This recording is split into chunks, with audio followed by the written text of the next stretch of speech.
Primetime picks, NFL Week 3, New York Giants, San Francisco 49ers. You know exactly what we are here for. We are here to talk about a breakdown for this beautiful return of NFL action, and most importantly, my favorite bets for this game. Newsflash, if you have not been tuned into the channel recently, I have hit 8 straight game picks. I am on fire. I did miss my last player prop, but I will say that I had the under on Deshaun Watson's passing yards.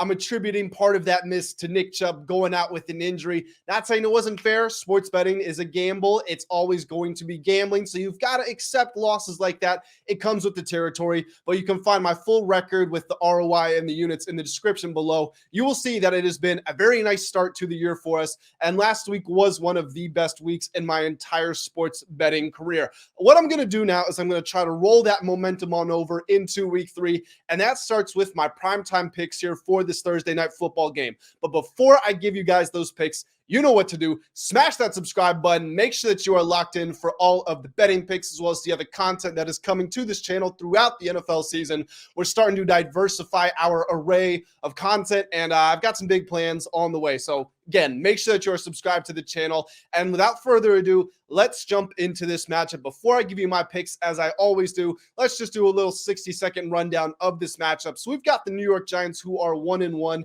taking on the 49ers, who are 2-0. Now, the 49ers weren't the championship favorites to start the year, but that's where they are at most major sports books at the time I'm recording this video. And if they're not the favorites, that's because they are the co-favorites. A lot of odds makers have looked around and said, you know what? This is the team. This is the team that is most likely to win the Super Bowl right now. Now, do I agree with them wholly? No, I don't. But can I fault them at this exact moment in the season? The Chiefs' offense has been in a little bit of a decline. The Eagles don't look the same. The Cowboys are the Cowboys. They haven't won a Super Bowl in 30 years. They always choke in the playoffs. Joe Burrow's injured. The Bengals probably aren't even going to make the playoffs at this rate. I don't blame them for moving the 49ers up. Again, I don't agree, but I would certainly put them in the top 3 at this point in the season. San Francisco is both top 3 in points scored and points allowed. It's going to be hard to bet against them as far as just straight up money line goes, and bet against them making a run in the playoffs because they look really good. Now, the Giants did not look really good for the first 6 quarters of the season. They were down 60-0 on aggregate score. They lost 40-0 to the Cowboys on opening night.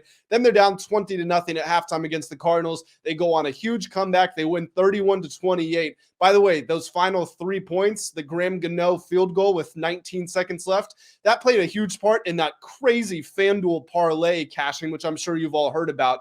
There was a weekly special bet for plus 20,000 odds for every kicker in the league to make at least one field goal. Every team in the league to make at least one field goal during the 1 o'clock, 4:05, and 4:25 Eastern primetime slots. And that bet ended up cashing, and FanDuel paid out over $20 million to bettors. So if you bet $5 on that, you would have won 1,000, which is kind of crazy, and it's even crazier that it did hit. But Graham Gano, big part of that, his kick with 19 seconds left. The Giants ultimately win that game. Has not been a great start to the season, and I don't want to toot my own horn here, but I do want to mention I've been calling this Giants regression. I was telling you all the Giants, they were a playoff team last year, sure, but that doesn't mean they are a playoff team this year. I had them finishing last in the NFC East. I said the Commanders were going to be better than expected, and right now I feel a little bit vindicated in that, but we're not here to talk about playoff futures. We are here to talk about my favorite bets for this matchup. And that's going to go with the spread here. You guys know I love my spread bets. The money line is too juiced for the Niners for me to take that. And the over-under, I really feel like there is a lot of variance. I feel like it could go either way. So I am going to take the New York Giants plus 10.5. Yes, I know I have been bagging on the Giants. Look, the spread is plus 10.5. It's hard for me to make any sort of case that the Giants are better than the 49ers in any way, because if they were, then the spread would not be double-digit points, obviously. Now, let me get this out of the way, because I always want to inform you guys as best as I properly can. I don't want to hide anything from you. Recent history tells you not to do what I'm doing. Recent history tells you to bet the 49ers. If you look at 33 games on Thursday night football, where there is a double-digit underdog, the last 33 games, this goes back to 2005, those underdogs are 12-21 against the spread. I will repeat myself. Since 2005, double-digit underdogs on Thursday Night Football are 12-21 against the spread. So they cover in just a little more than 1 out of 3 games. So again, the trend is against what I am doing here. I have spoken glowingly about the 49ers, top 3 in points scored, top 3 in points allowed. Brock Purdy has not only been a win, but a cover machine ever since he stepped into the lineup. We know the 49ers, they've been to NFC Championship game in 3 of the last 4 years, and Saquon Barkley is out with an injured ankle. So why on earth am I taking the New York Giants here? Especially me being a huge Giants critic, a critic to the point that I've got people in my comments telling me that I'm being a Commanders homer, which is ridiculous because I have the Dallas Cowboys going to the Super Bowl this year. That's my pick. But that aside, they're telling me that I've been too hard on the Giants. Why would I possibly be betting on them in this game? Look, I've been very critical of Daniel Jones, and I think I've been fair in that assessment. Everybody was telling me he was a top 10 quarterback last year. I said he can't even throw for 1 touchdown a game. I don't buy that as a top 10 quarterback. What I saw from Daniel Jones last week, and I know it was against the Cardinals, who have the longest Super Bowl odds in the entire league, but it doesn't matter. If your team is down 60-0 to start the year, and you get to that second half, and you say, you know what? Get out of the way. I'm going to take care of this. He did something that no player in the history of the NFL has ever done. He threw for 250 plus yards, ran for 50 plus yards, threw for 2 touchdowns, and ran for a touchdown, all in the second half. That has never been done by your favorite dual threat quarterbacks. Michael Vick has never done it. Patrick Mahomes has never done it. Lamar Jackson, Randall Cunningham, Dante Culpepper, anybody you want to go down the list, anybody with any sort of mobility, Steve Young, Joe Montana, John Elway, they never did it.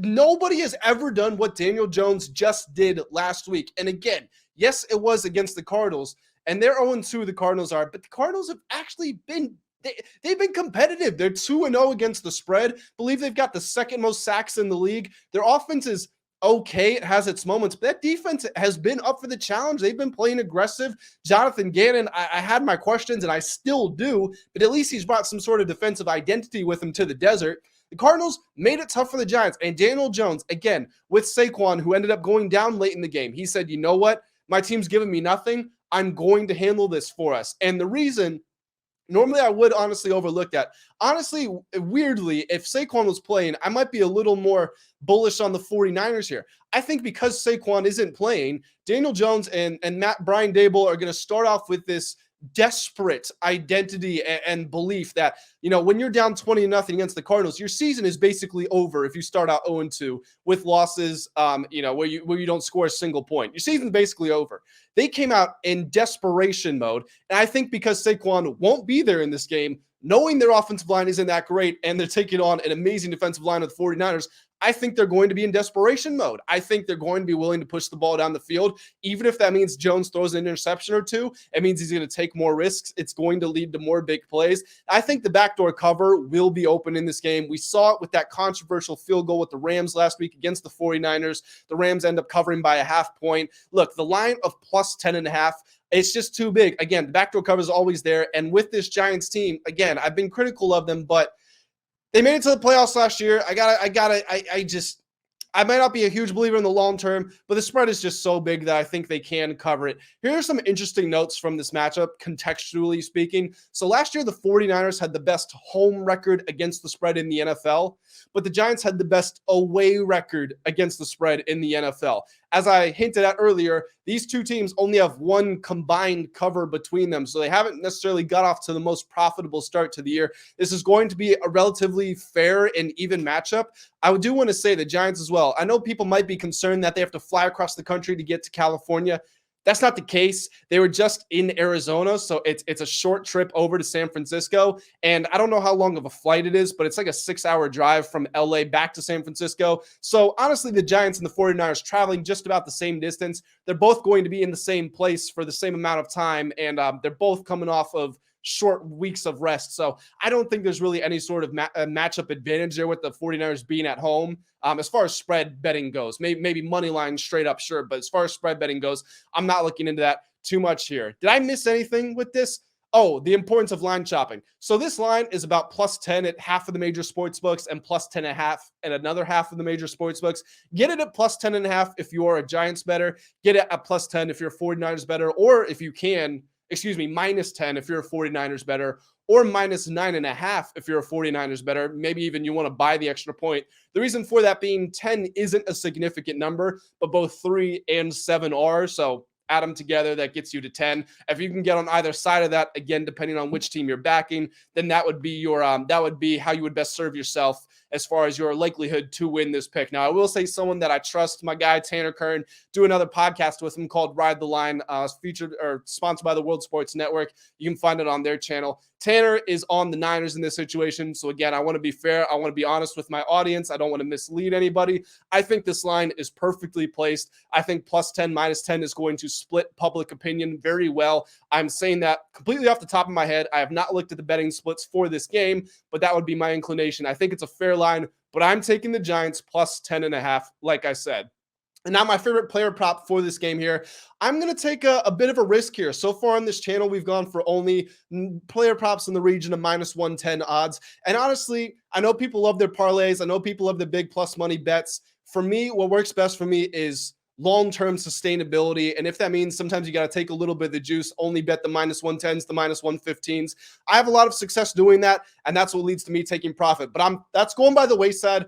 I am going for plus 275 Daniel Jones as an anytime touchdown scorer. Like I was just talking about, Saquon is not going to be there, so Jones is going to be an even more prominent focus of this offense. You look at what he's done with Brian Daboll in the 18 games that they've played together. He scored 8 touchdowns on the ground. That's just about 1 in 2 games. Also, he's carrying the ball an average of 11 times so far this season. Carried it 13 times last week and scored a touchdown there. Without Barkley in the lineup, yeah, Matt Breida is a decent number 2, but he's not a great number 1. That's a very stout Niners defensive line. I think if the Giants get anywhere near the red zone, they're going to give Jones at least a couple of cracks at the end zone. And I think that, for plus 275, again, it's a risk. That's what the odds are telling you. But I don't think it's a plus 275 risk in my book. I think it's like a plus 180, a plus 200. So I think the value is working on our favor here. And that's why I'm going to go Daniel Jones, anytime touchdown scorer, as my favorite player prop for this game. So guys,